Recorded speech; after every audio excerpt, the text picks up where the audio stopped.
Boa tarde.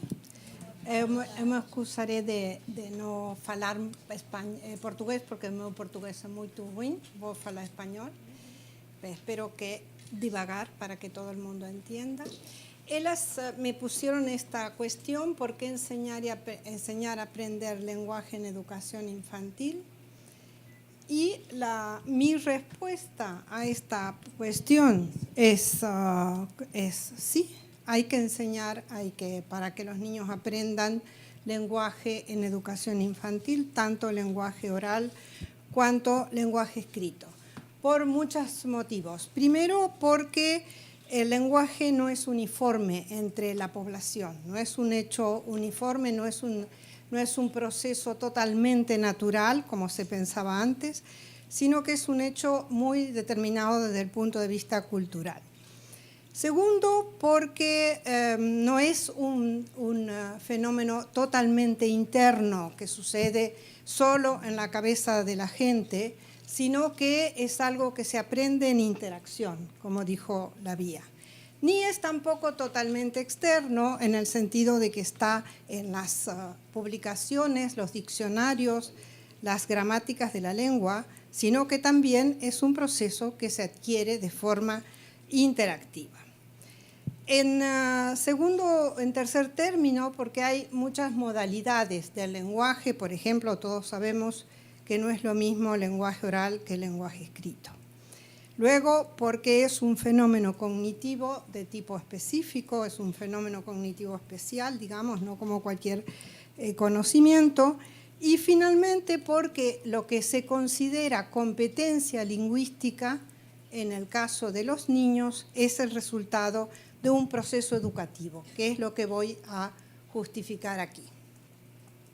En este sentido, quiero hablar de algunos aspectos del lenguaje, como por ejemplo el vocabulario o la gramática, que se consideran normalmente que en educación infantil, sobre todo hacia el final, entre 4 y 5 años, son algunos aspectos que están adquiridos, que están aprendidos.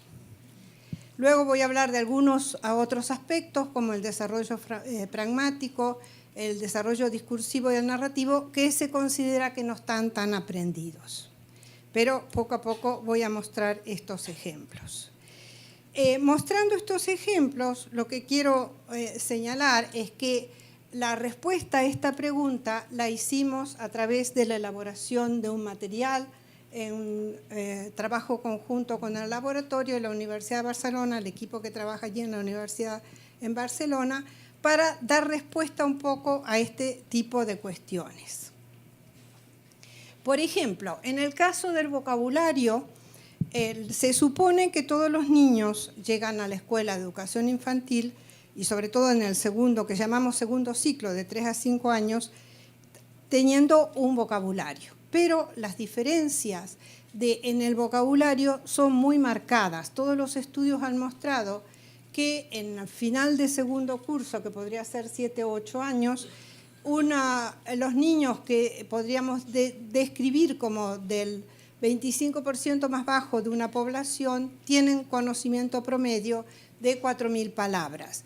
Los niños de un nivel medio tienen conocimiento promedio de 6.000 palabras, en tantos que los niños con un vocabulario alto pueden llegar promedio a 8.000 palabras. Eso quiere decir que las diferencias en vocabulario son bastante considerables.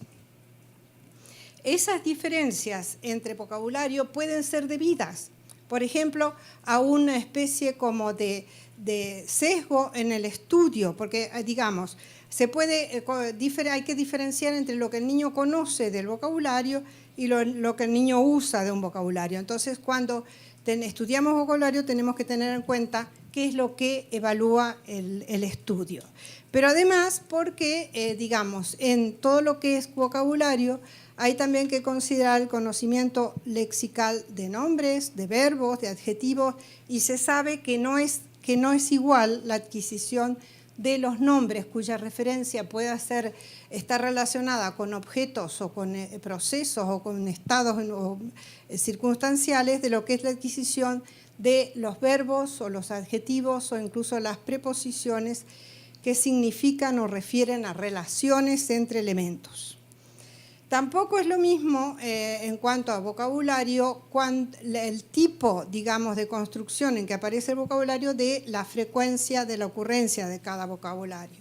Pero además, digamos, hay diferencias culturales en las familias respecto a la expectativa que tienen en relación a sus hijos. Por ejemplo, expectativas que están estudiadas, que diferencian en géneros, en edades, en cultura, etcétera, en relación al lenguaje. También hay diferencias en cuanto a la expectativa que los padres tienen con respecto al lenguaje. Por ejemplo, si un padre tiene una relación, digamos, de conversación con su hijo que consiste básicamente en darle órdenes, lo que hace el niño es cumplir la orden y no responder con lenguaje. Es decir, una atención tal como mira o siéntate es respondida por la acción y no por el lenguaje. Finalmente, hay muchas diferencias en las familias en cuanto a la educación, en cuanto a las condiciones culturales, socioeconómicas, etcétera, que influyen sobre la interacción con el vocabulario en este sentido. Vamos a ver qué pasa con los niños de ese nivel, digamos, de vocabulario alto, de promedio alto. Entonces aquí yo voy a comenzar a mostrar algunos de los ejemplos del material que hemos hecho de descripción de adquisición del lenguaje oral de 0 a 5 años conjuntamente con el Laboratorio de Educación. Esta es una situación de interacción donde está una profesora de 5 años con un niño a raíz de un libro. En este caso, los verbos más usados por este niño son verbos de identificación, verbos de comparación, verbos de composición, etc. ¿Por qué estas diferencias decimos en adquisición de vocabulario? Porque las palabras que no se escuchan o no se leen no se aprenden. Entonces, vocabulario, tiene una fuerte influencia familiar, tiene influencia también en la escuela y además, no debemos olvidar, influencias de tipo personal. Por ejemplo, en la escuela, un niño de 4 años, 4 o 5, como es este, puede hablar mientras junta los cubos estos con los que está jugando y decir redondas y redondas, cuadradas y cuadradas. Entonces, la madre que observa la conducta de este niño, muy interesada, se pregunta. A veces parece como que hace clasificaciones con los nombres. Ahí nosotros, los expertos, explicamos para la madre, efectivamente, Ruth es el personaje de 5 años en nuestro material, puede no solo nombrar, sino también organizar los significados en clases. Por ejemplo, decir el canario es un pájaro, decir es uno de, es una clase, los canarios son pájaros, etc. A esto, que es una categorización de categorización, le llamamos relaciones de tipo hiperónimo, que dominan, digamos, la posibilidad de incluir un nombre dentro de una categoría. Otra condición que se da en ese, digamos, grupo más privilegiados es los niños, cuando no comprenden algo, tienen un adulto a quien preguntarles. Por ejemplo, ¿qué quiere decir enojado? La madre contesta, se refiere a cuando estás enfadado y no te habrás enojado por estas bobadas, le pregunta la madre. ¿De acuerdo? La madre pregunta a los expertos. El niño, si no comprende, pregunta. Los expertos dicen, las preguntas sobre el significado toman diferentes formas. Por ejemplo, ¿qué quiere decir X? Es una forma que generalmente aparece en el medio de un enunciado, de una palabra que el niño no conoce. Es decir, es capaz de segmentar, extraer la palabra y saber que no conoce el significado de esa palabra. ¿Qué significa X? ¿Qué es un X? Etcétera. La respuesta explícita sobre el significado de una palabra es una definición.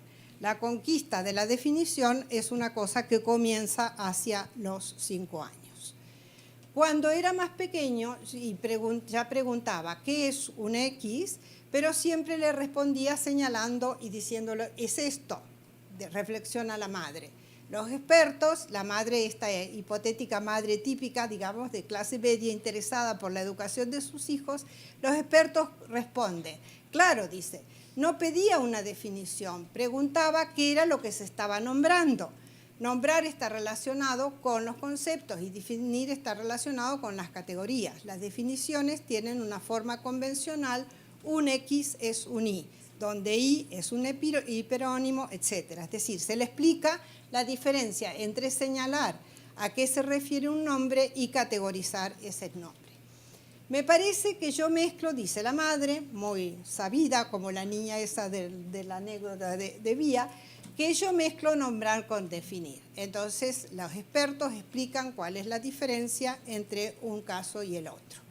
Dice, cuando le cuento la madre, cuando le cuento cuentos es cuando pregunta más. Entonces, el experto dice, el aprendizaje de la lectura y la escritura es un entorno familiar letrado y la escolaridad son factores que influyen en el desarrollo de la comprensión y el uso de las definiciones. En este caso está clarísimo una relación entre lo escrito y la definición. En los cuentos, dice, hay muchas palabras nuevas para los niños, generan muchas ocasiones para preguntar sobre el significado y para usar definiciones. Este es un contexto típicamente letrado donde madre, padre, hija, todos aprenden de las definiciones. Otra manera que tenemos de ver la gran diferencia que puede encontrarse en cuanto al desarrollo del vocabulario es los temas sobre los cuales están relacionados el aprendizaje del vocabulario. Por ejemplo, aprender a hablar sobre pensamientos y sentimientos. El niño dice, la Caperucita Roja se va por el camino más corto. Y la niña responde, no, yo pienso que Caperucita se va por el camino más largo.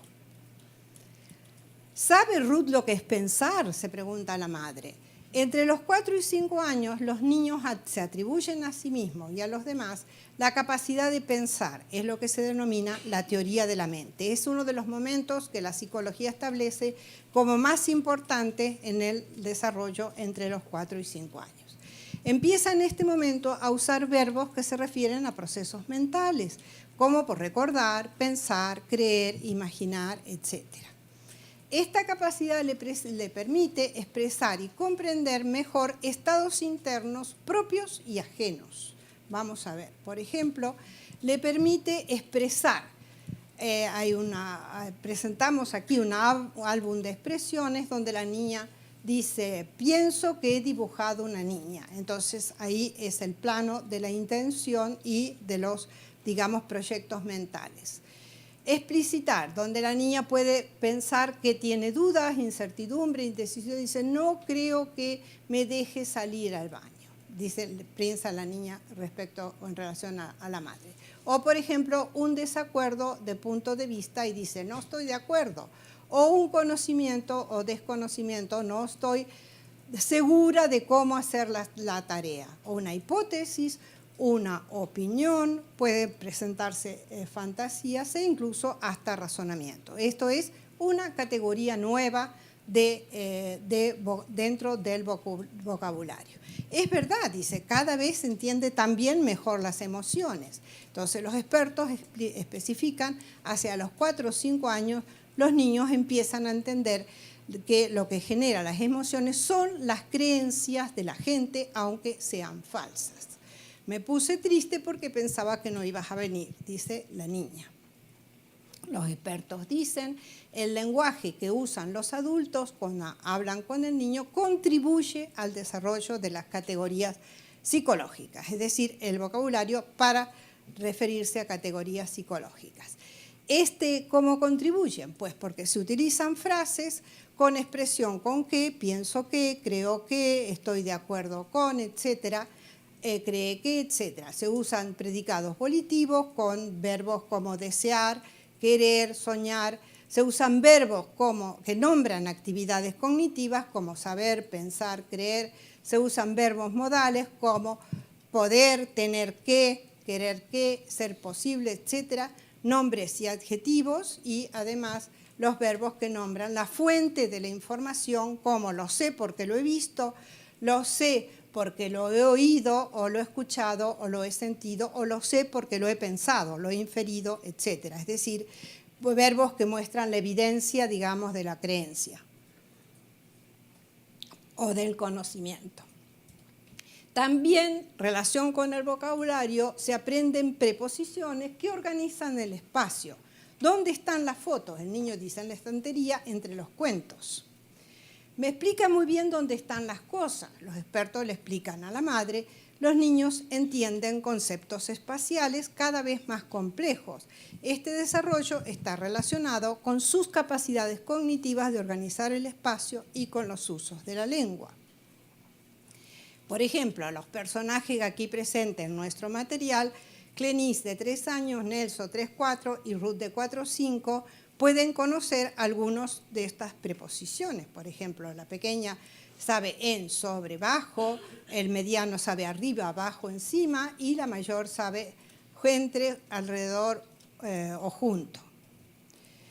¿Ok? Entonces, digamos, en ese sentido, no solo la cantidad de vocabulario influye y es importante, sino que también es muy importante cuáles son los conceptos que esos vocabularios refieren y categorizan. Vamos a pasar entonces al segundo de los temas, que lo que se considera aprendido, que es la gramática. Se considera que un niño hacia 4 o 5 años ya sabe construir gramaticalmente, digamos, las expresiones que usa.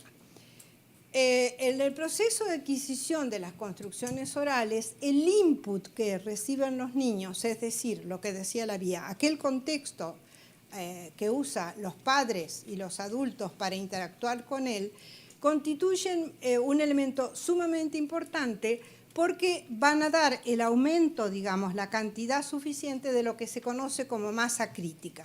El concepto de masa crítica es un concepto muy importante en el caso del lenguaje, tanto en los niños sin dificultades de aprendizaje como con los niños con trastornos específicos del lenguaje, y hace referencia tanto a la cantidad de vocabulario, de esquemas, de construcciones, etcétera, sobre lo cual se construyen los otros niveles del lenguaje. Si no hay una suficiente cantidad de masa crítica, no podemos construir la gramática, digamos.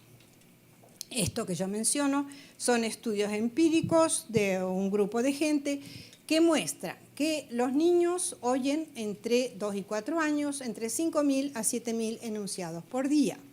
De esos enunciados en contextos orales, en contextos de conversación familiar, o un cuarto o un tercio de esos enunciados son preguntas. La madre le hace al niño preguntas. Un cuarto son enunciados imperativos, es decir, le manda a hacer algo. Siéntate, cállate, mira, ven, báñate, etc. Otros son cláusulas reducidas, más del 20% son frases canónicas adultas, pero muy reducidas. Luego, solo un 15% son enunciados canónicos del tipo sujeto, verbo, objeto, con verbo transitivo, y un 80% de estas estructuras tienen un pronombre como sujeto.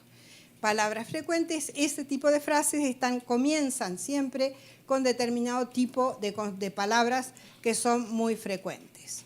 ¿De acuerdo? Y generalmente las frases con verbo cópula, etc. Este mismo grupo de gente, entre otros liderado por Cameron Faulkner, estudia la comparación con la misma edad, más aproximadamente, lo que es el input no solo de discurso dirigido al niño, que es la sigla CDS en inglés, sino también el contexto de lectura en voz alta de cuentos. Si vamos a comparar, lo más oscuro es el cuento, lo más claro es el contexto de conversación oral. En cuanto a fragmentos, hay diferencias a favor de los cuentos, de los libros, pero no mucha. En cuanto a preguntas, muchísimas más preguntas en el contexto oral, imperativos también más imperativos, cópulas igual, sujeto predicado con construcciones transitivas mucho más en los cuentos y construcciones complejas muchísimo más en los cuentos. Entonces, lo que nosotros sabemos que hay una diferencia de densidad lexical entre el discurso oral y el discurso escrito, estos autores muestran que también hay diferencias gramaticales, o sea, que hay determinado tipo de construcciones que aparecen con mucho más frecuencia en el contexto escrito. Sí, además, estamos de acuerdo de que el input tiene una gran influencia, sabemos que sin input no hay construcción. En el contexto escrito también hay muchos ejemplos de discurso referido de tipo discurso directo o discurso indirecto, hay mucho más uso de conectores y hay muchas más formas fijas, paquetes léxicos, secuencias formularias, etc. Es decir, el contexto del lenguaje escrito que oye el niño por la lectura en voz alta es un contexto bastante diferente en cuanto también a tipo de construcciones gramaticales. Tanta es la diferencia que hay muchos autores, como Claire Blanche-Benveniste, que habla de gramática en primera, la gramática que se puede construir a partir del contexto oral, y gramática segunda, la gramática que se puede construir a partir del contexto escrito. Hay diferencias en las construcciones canónicas sujeto, verbo, objeto, hay diferencias en las construcciones complejas, transitivas, intransitivas, bi o ditransitivas, tipo de discurso, tiempos verbales, conectores, etc. Hay muchísima más diferencia.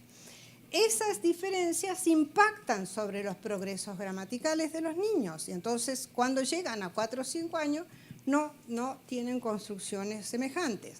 ¿Por qué? Porque en el contexto de interacción con la madre le pregunta ¿cómo es? ¿Cuánto quieres? ¿Qué quieres? ¿De acuerdo?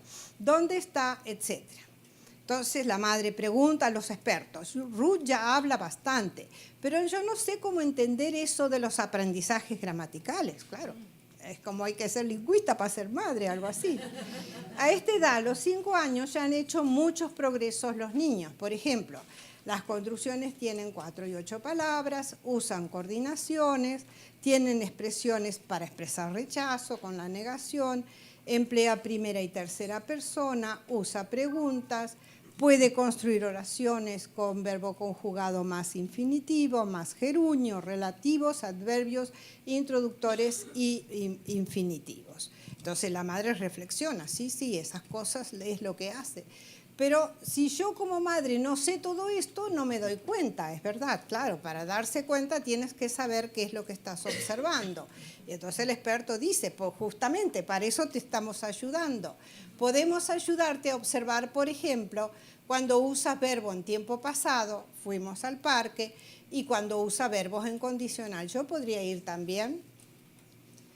Entonces, en función de estos dos ejemplos, quiero decir, aquello incluso que se considera como ya adquirido, que se supone que los niños tienen, hay varias grandes diferencias, digo, entre ese aprendizaje cuando los niños llegan a segundo ciclo de educación infantil. ¿Por qué? Porque, bueno, el aprendizaje tiene muchas caras. Por ejemplo, hay un aprendizaje incidental o implícito que se da en el contexto familiar y se produce a través de encuentros incidentales con el input, es verdad. Es decir, siempre hay un input, porque si no el niño no aprende. El segundo es un tipo de aprendizaje más explícito, donde la palabra, o sea, el lenguaje, es el foco de la instrucción, y el tercero es el contacto con la lengua escrita, como ya sabemos, que implica de alguna manera una reorganización de la lengua. En el caso del aprendizaje incidental o implícito, de todas maneras hay que diferenciar, como hacen los autores que trabajan desde esta perspectiva de lingüística y psicología cognitiva, los que son procesos como prerequisitos de los que son procesos fundacionales y de los procesos que son facilitadores. Un prerequisito es la extracción y segmentación del habla que el niño oye, claro, porque si no tiene esta condición, no puede aprender lenguaje. Y la conceptualización de los referentes, es decir, un proceso de tipo perceptivo y un proceso de tipo bien cognitivo como es la conceptualización. Hay procesos que son fundacionales, por ejemplo, la atención. La atención es fundamental para que los niños aprendan y, por supuesto, para que aprendan lenguaje. Pero no solo la atención, también la lectura de la intención del otro, es decir, la lectura de por qué la madre habla y qué le dice la madre o el padre, de lo que se llama aprendizaje cultural, o sea, un aprendizaje a través del uso, que funciona desde el primer año de vida, desde pequeñitos. Yo le comentaba, había muchos padres que piensan que no se le habla a los niños porque ellos no pueden hablar. Desde el año, por ejemplo, ya funciona la atención y la lectura de la intención del otro. Y luego hay procesos más facilitadores, como por ejemplo el contraste lexical o el contexto lingüístico. pero tenemos que contar con todo eso. En el caso del aprendizaje explícito, en cambio, nosotros tenemos un aprendizaje que tiene, digamos, un proceso ya un poquito más intencional de, al nombrar, categorizar. Por ejemplo, los adultos que dicen esto es un gato, pero también dicen esto es un animal con un elemento superordinal de tipo hiperonímico, esto es una angora y se llama Kitty. Es decir, le dan 4 nombres a un mismo objeto. Hay una categorización de sobrecategorización que no es lo mismo. En las preguntas, como vimos, hay etiquetas, esto se llama gato, pero también hay otro tipo, digamos, de preguntas que se llaman preguntas abiertas, que es cuando el niño se le pregunta dónde está, cuándo irá, por qué, cómo, cuántos, etcétera. ¿Qué está haciendo, qué hace, qué pasa, etcétera? Es decir, las preguntas pueden también diferenciarse entre sí. Cuando se pregunta quién está haciendo esto, es quién es o identificar un referente. Cuando se pregunta qué está haciendo el gato, el qué pregunta sobre lo que está haciendo. Cambio, una pregunta totalmente abierta, como qué está pasando, deja al niño con toda la construcción de la argumentación, porque tiene que decir el gato ha roto la taza, el vaso, etc. Por supuesto, A es más fácil que B y es más fácil que C. Es decir, dentro de las preguntas abiertas también hay algunas que son más fáciles que otras. ¿Ok? En el caso del lenguaje escrito, nosotros sabemos, todo lo que he venido diciendo hasta aquí, que el lenguaje escrito es una modalidad diferente del lenguaje oral, está históricamente hecho con otros objetivos de la humanidad y eso implica un efecto bastante importante. ¿Esto quiere decir que vengo a proponer enseñar a leer y escribir en educación infantil? No. Digo, es importante el contacto con la lengua escrita.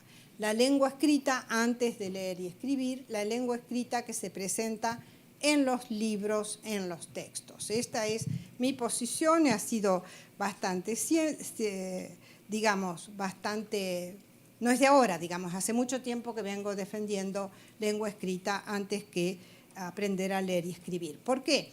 Sobre todo en el caso de los niños que no tienen ese porcentaje, digamos, de más bajo, que no tienen oportunidad de interacción, la escuela deben, y aquí los colegas dirán que no está de moda usar la palabra compensar, pero yo en mi contexto quiero decir que deberían compensar, ayudar y compensar.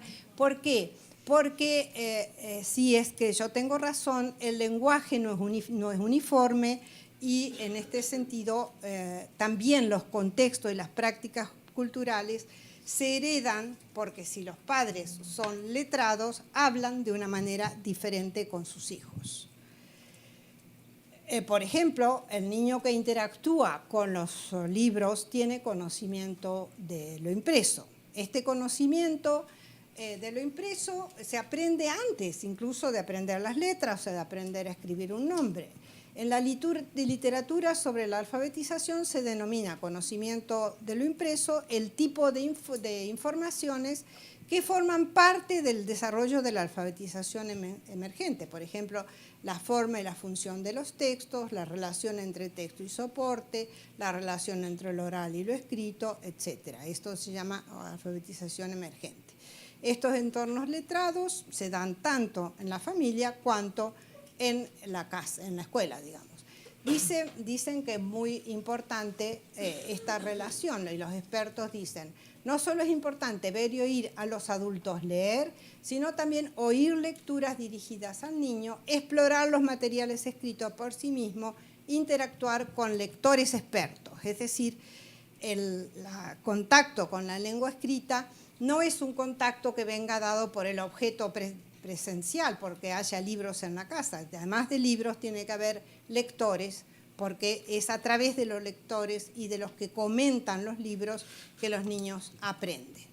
Los adultos explican el motivo y el contenido de los libros, los adultos leen cuentos a los niños miran, ojean, señalan los cuentos, hay abundantes textos y materiales para escribir, adultos y niños conversan alrededor de los libros, adultos y niños escogen libros de la biblioteca. Es decir, este contexto implica toda una serie de actividades orales y escritas alrededor de los textos. El argumento cuantitativo de esto que estoy diciendo es porque la masa crítica de vocabulario y la masa crítica de construcciones va a impactar grandemente en todo lo que sea el proceso de adquisición posterior. Este es un concepto elaborado por Elizabeth Beite hace bastante tiempo. Un argumento cualitativo. Mirad, esto es una cosa que yo creo que, digamos, si conseguimos que los profesionales y los padres y en general la gente que tiene responsabilidad educativa lo entiendan, los procesos cognitivos no están separados del lenguaje. Proveen la fundamentación a la adquisición del lenguaje. El lenguaje es una forma de cognición, es una forma de categorización del mundo. Cuando nosotros no estamos ayudando al desarrollo del lenguaje, no estamos ayudando al desarrollo cognitivo de un niño, porque esa base conceptual del desarrollo lingüístico es una de las causas que explica los diferentes ritmos, el aprendizaje de nombres, de verbos, de adjetivos, de preposiciones y de todo el vocabulario en general. Es la base, digamos, de este lenguaje. Ahora, el tema es que este lenguaje no está en la cabeza internamente de la mamá o en la cabeza eventualmente del niño, sino que está en el uso que hacen madre e hijo del lenguaje para hablar, para comentar, para informar, para preguntar, para describir, para todo lo que sabemos que se usa el lenguaje. Entonces, otro argumento, como hemos dicho, es el input que sea rico, que facilita la extracción, el almacenamiento y el uso posterior de las construcciones. Y la frecuencia del input juega un papel central en el conocimiento de los niños. Es central. La exposición a construcciones del tipo sujeto-predicado contribuye al conocimiento del niño de la lengua, la construcción de que el orden, en el caso de las lenguas románicas, da información sobre quién hizo qué a quién, ¿vale? Y contribuye al desarrollo de las construcciones, tanto a las construcciones transitivas como a las construcciones un poco más abstractas. Entonces, dicho esto, las diferencias de aquello que se supone que es más igualitario, como es el vocabulario y la gramática, no son tan, digamos, no es tan uniforme. Está bastante distribuido de manera poco uniforme. ¿Por qué? Porque las condiciones de los adultos, padres y escuela, el nivel cultural, educativo, social, las categorías gramaticales, nombre, por ejemplo, frente a verbos, las diferencias individuales, las diferentes situaciones y el tipo de aprendizaje crean estas diferencias entre los niños. No para la cosa aquí. Seguimos con que también hay diferencias en el desarrollo pragmático. Se llama desarrollo pragmático aquello cuando la madre dice, cuidado que cae la naranjada, y el niño deja de intentar coger el vaso de naranjada. Es decir, es la parte del lenguaje que relaciona el hacer con el decir. El aprendizaje de lo pragmático implica usar el lenguaje y una acción no lingüística en su integración en la interacción. Esto, que originalmente se denominó como actos de habla, está en relación con actos tales como ordenar, advertir, prometer, pedir información, preguntar, expresar. Es decir, cuando hablamos, nosotros hablamos para determinada cosa, y eso es lo que llamamos actos de habla. Dentro de los actos de habla, como ya estudió el filósofo inglés Austin hace bastante tiempo, hay una parte que se denomina el contenido proposicional, lo que se quiere transmitir, y hay una parte que se denomina la intención con la que se enuncia. La diferencia está, no es qué quiere decir una palabra, sino qué quieres decir, es decir, cuál es la intención del otro cuando me dice una palabra. Los niños reconocen la intención, sí, porque saben, la han aprendido, si la madre lo quiere reñir, si la madre lo quiere advertir, o sea, eso lo sabe bastante pronto. Pero lo que sí se ha visto es que como toda esta situación de la intención no está separada de la habla, del contexto, del gesto, de la mirada, etcétera, entonces los niños entienden todo esto como un bloque, no es que puedan separar una cosa de la otra. Solamente con un poquito de ayuda y sobre todo con ayuda a través de lo escrito son capaces de separar. Por ejemplo, puse este ejemplo, en el caso de los imperativos, del lenguaje hacia el mundo, el niño para cuando le dice no toques el enchufe o no toques el agua, etc. Eso se comprende muy pronto. A los 18 meses todos los bebés saben cuando no pueden hacer algo. Eso es lo más fácil, pero luego todo lo que es otro tipo de producciones de tipo directivos, compromisivos o incluso expresiones idiomáticas, promesas y demás, son mucho más tardíos. El último ejemplo, no, el cuarto ejemplo tiene que ver con el desarrollo discursivo y para decir solamente y de manera rápida que si bien en todo el caso del lenguaje las estructuras tienen una relación de dependencia, como por ejemplo el sujeto y el relación al verbo, el objeto en relación al verbo, no es el único tipo de relación de dependencia, también hay lo que se llama la estructura de la información. Es decir, que hay una relación entre lo que yo digo primero y lo que yo comento después. Eso se llama comentario del tema o tema-rema, etc. Muchas construcciones de la lengua se estructuran de esta manera. Por ejemplo, los niños le preguntan, ¿qué ha pasado? Y la niña responde, se rompió el gato. Es decir, es una construcción típica que podría considerarse no gramatical, porque la niña no dice el gato rompió el plato, sino que dice, primero anuncia la novedad, el comentario, se rompió, luego dice quién, que es el gato. Esto es lo que ocurre. Los adultos que preferimos ese patrón muy letrado del tipo información conocida, luego información nueva, vamos a enseñarle a través del hablar y de la lectura cómo organizar la información. Y esta es la información que... Muy bien, vale. Alrededor en qué contexto quién hace qué a quién, que no solo responde a la estructura típica sintáctica. Entonces, ¿qué importancia tiene este tipo de construcciones de lo nuevo antes que lo viejo?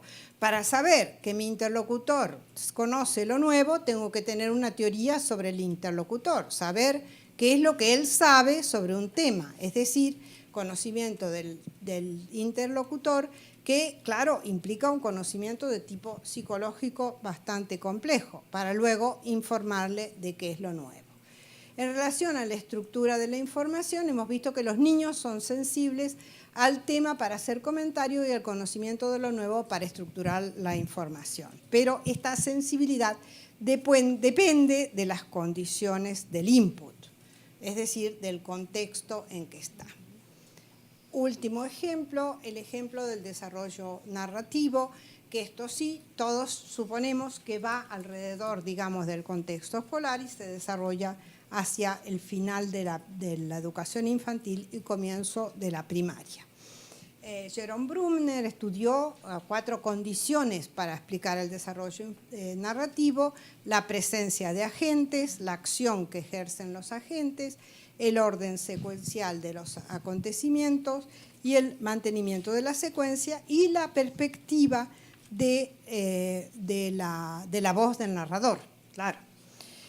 ¿Qué es lo que sabemos de este aspecto? Es decir, sabemos que el lenguaje se desplaza del aquí ahora propio hasta los 4 años hacia al allá y entonces, es decir, lo que no está presente en el contexto, lo que no es visible y tenemos que hacer presente a través del lenguaje.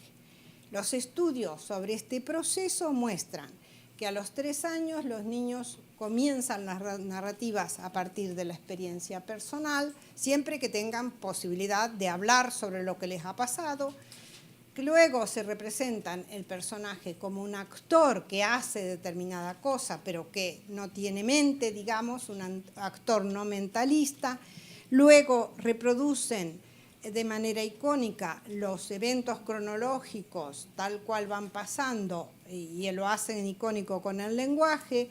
Estos eventos no tienen una conexión explícita, luego comienzan a entender que los agentes tienen una subpsicología más rudimentaria hasta que finalmente el personaje se convierte en una persona narrativa, digamos.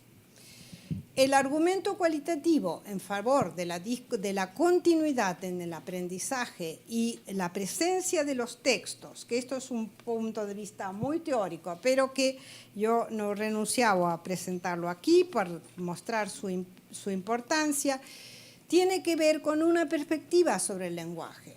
El texto, tanto en discurso cuanto en conversación o narración, no es una unidad lingüística más, cualitativamente superior.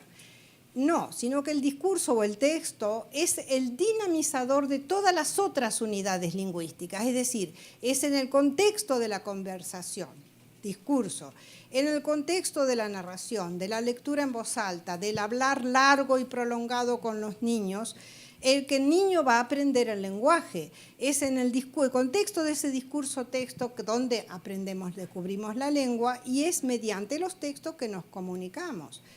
Este discurso-texto nos lleva al uso, con todos los componentes que hemos visto, discursivos y pragmáticos, a la comprensión, y en tanto producto reclama de alguna manera una mirada hacia el proceso de producción. Además, el contexto del discurso y del texto tiene en cuenta aquello que le preocupa a muchos colegas del aspecto sociolingüístico, contextual e ideológico, porque solo se expresa lo ideológico y contextual en el registro de los textos.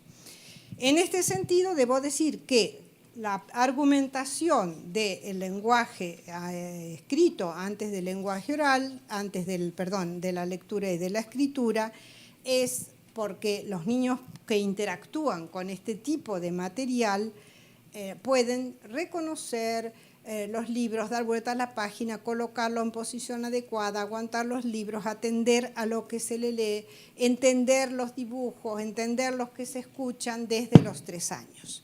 Pueden reconocer letras, conectar lo que pasa en el texto con la ilustración, reconocer algunos cuentos familiares, relacionar los cuentos con la vida real, entender que los cuentos son diferentes de las notas o de las listas, memorizar un cuento y recontarlo, reproducir rimas, aliteraciones, intentar escribir, inscribir incluso con un propósito comunicativo.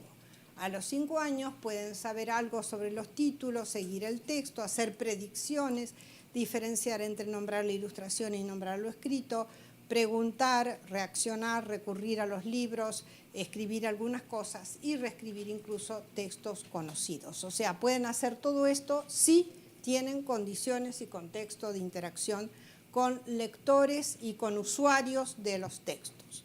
Esto es un ambiente alfabetizador de una escuela de una clase de 4 años allá en Barcelona, y el juego simbólico de hacer las compras en el rincón del supermercado. ¿Vale? ¿Tengo? Sí, pero bueno, ya está. Entonces, usamos mucho material, digamos, de lo que hay en el supermercado y el recurso al juego simbólico para reconocer, usar, interactuar con el lenguaje escrito. A veces, dice la madre, el niño adivina el nombre, claro, de los cereales, del yogur, etc. Todos sabemos que eso ocurre y los niños incluso reconocen letras y pueden llegar a leer. Pero, ¿sabe para qué sirve leer y escribir? El experto dice, depende de la presencia de materiales escritos, de las actividades adultas con lectura y escritura, de los comentarios de los alumnos, de las propias capacidades del niño. Todos ellos juegan un papel decisivo en el desarrollo de la comprensión sobre los usos de lo escrito en la vida cotidiana. Es decir, nuevamente, el problema de los usos. En resumen, lo que quiero decir en respuesta a la pregunta que Vía y Andrea me formularon es sí, hay que enseñar porque los contextos no son los mismos, los niños no reciben el mismo tipo de input, el lenguaje no puede ser aprendido fuera, separado de la situación de uso y de comunicación, a esto que llamamos socialización lingüística. El lenguaje es básicamente interactivo, pero cuando digo interactivo no me refiero a un tipo determinado de interacción, no, digo cualquier tipo de interacción es un contexto bueno para el uso del lenguaje y lo más importante es que los usuarios tengan la intención de hacerlo. Eso se denomina socialización lingüística y el discurso en familia proporciona un ambiente para que los niños puedan aprender esas habilidades como comunicadores, pero si en el discurso dirigido al niño predomina la interrogación y las órdenes, no podemos decir que haya riqueza de input, porque lo que hay es sí respuesta como reacción de conducta, pero no, digamos, uso en el sentido de intercambio lingüístico.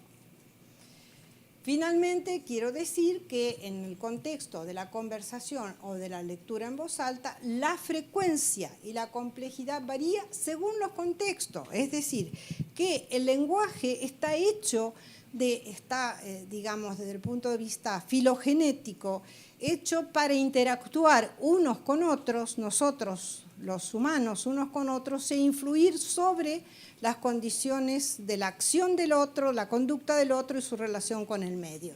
Por lo tanto, el lenguaje es oral, es multimedia, porque no es solamente lo verbal, sino también la mirada, es los gestos, es el cuerpo, es el contexto. Y eso tiene que ver, el contexto influye, claro, porque ecológicamente el lenguaje es un fenómeno ecológico, nace del contexto y está de acuerdo con el contexto. El contexto de lo escrito varía del contexto del oral, porque los libros tienen 50% más de palabras raras que la televisión o la conversación entre adultos, según un estudio muy interesante que muestra en las mismas condiciones hay 50% más de palabras raras, además de densidad lexical.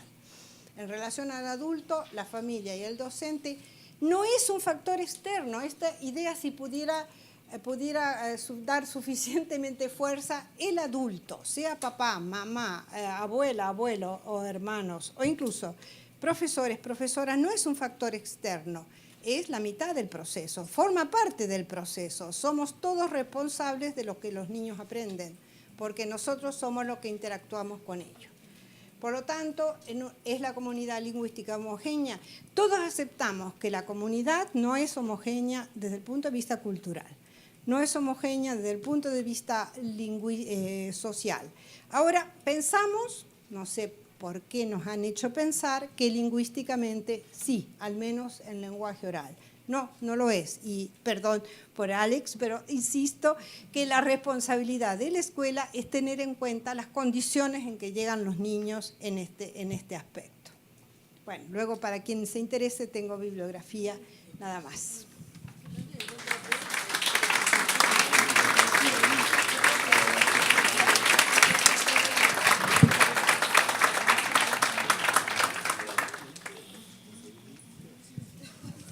A gente pressionou ela tanto que sobrou tempo. cortamos slide, então sobrou tempo. Acho que é ótimo, porque a gente pode aproveitar, então, para conversar um pouco mais. A gente poderia fazer um breve intervalo para o café, tá? Que tem um cafezinho ali, aí a gente volta e abre para as perguntas. Abre agora? Para o pessoal de fora ou para aqui?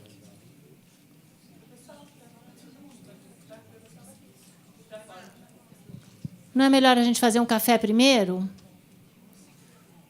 Só um minutinho, gente, porque sobrou um pouquinho de tempo. Mas, enfim, a nossa ideia é ter, então, aproveitar que o tempo não está tão justo, como costuma ser em todos os eventos, e realmente poder criar uma interlocução maior, fazer pergunta, aprofundar. Tem uma carga teórica grande, tem conceitos que não são tão fáceis, mas a mensagem dela acho que foi muito clara, né? Então, embora... a gente pode aproveitar esse momento que ela está aqui para aprofundar e entender um pouquinho mais.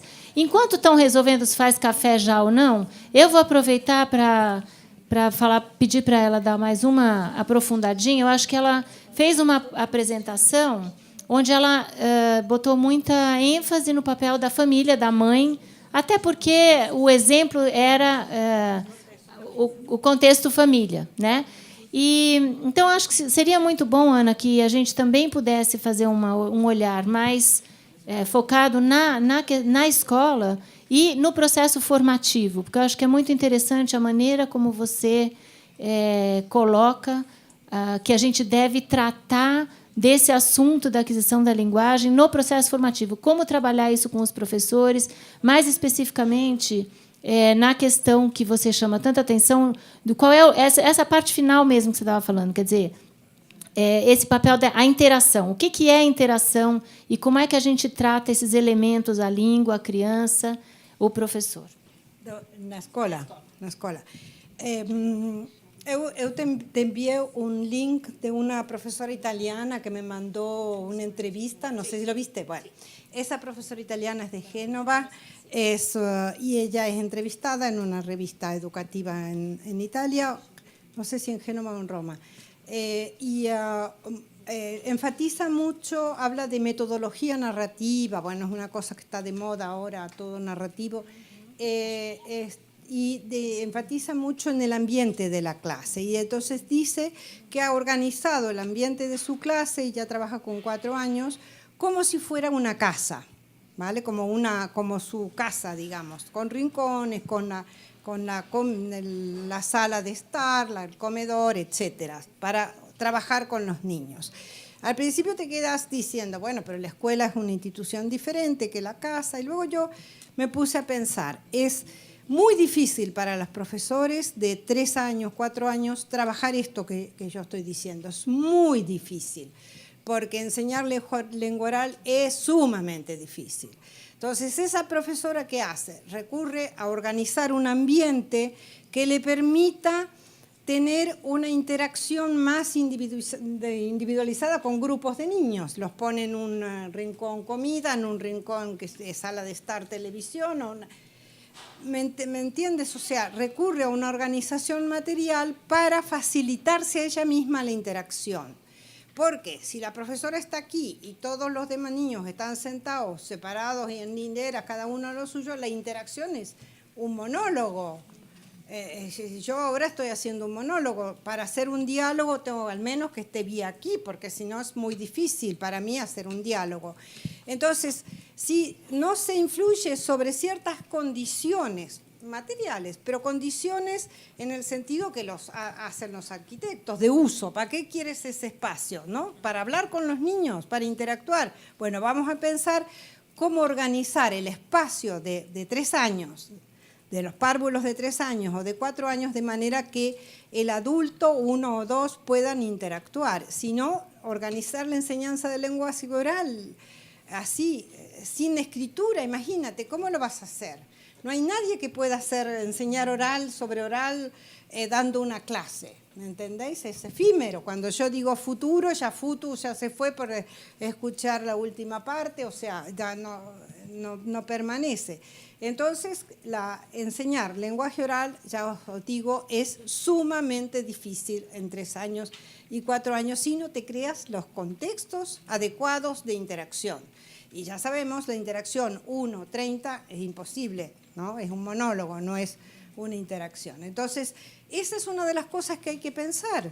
Hay que pensar cómo crear el contexto ecológico para lo que quieres hacer, que es enseñar a los niños a hablar. Ok? Não sei se te contestei. Eu vou aproveitar só e trazer um exemplo que nós fomos para Belo Horizonte, fomos para vários encontros, e mencionaram para a gente, num desses encontros, que uma coisa que está acontecendo muito agora é para crianças muito pequenas nas creches. Então, a compreensão que se tem de promover a cultura letrada e colocar as crianças desde muito cedo no universo da língua escrita é, por exemplo, botando tapetinho com letra, bota a letra na parede. Um excesso, existe uma propensão em determinados lugares, não estou dizendo que isso é generalizado, mas estou trazendo o exemplo para ela poder comentar. Então, coloca como se o bebê, ao estar sentado em cima de um tapete que tem letras, ele está recebendo a informação da cultura escrita. E acho que o que a Ana está chamando aqui a atenção, e ela pode pegar esse exemplo e aprofundar, é que trata-se de práticas e usos, né? E que é através do modelo e é um processo de aquisição cultural que depende de exemplo e de modelo. Então, só lembrando esse exemplo que elas deram para a gente, para isso dentro da escola, quer dizer, como é que a gente pode favorecer que as pessoas que estão nas creches, que são pessoas que não tiveram muita oportunidade na cultura letrada, como que a gente pode criar mecanismos e começar a favorecer? Eles lá no Belo Horizonte falaram de uma proposta de alfabetizar sin letras. Es imposible, es un oxímoron, el alfabeto es letras, o sea que es imposible. Digamos, pero por las letras no se aprende el todo, no se aprende el texto. Lo que tú dices, ¿cómo? Por la lectura en voz alta. La única manera de acercar al niño a los libros es leyéndoles. ¿Cuándo? O sea, yo lo que propongo es cuantificar 2 libros por mes, por lo menos. Leer, comentar, visualizar conjuntamente, repetir, mirar, hablar sobre ello. Eso nos daría unos, ¿cuántos? 2 por mes, por 8, 2 por 8, o sea, por lo menos 16. Si podemos hacer 4 por mes, nos daría mucho más. Eso estaría muy bien de poder decirlo, porque si conseguimos que los profesores sean lectores para los niños desde 3 años, 4 años, es una función, es así muy igualadora, porque, digamos, es difícil que haya padres que se dediquen a hacer lectura de libros. Hace mucho tiempo que la Academia en Estados Unidos ha dicho que la lectura en voz alta es lo mejor para el proceso de alfabetización. Pero no es solo la lectura, es la lectura más el comentario, más la memoria compartida, más la relación de lo escrito con la vida, con la experiencia de los niños. Es hablar de los libros en relación a la vida, a la experiencia de los niños. Eso es cultura letrada.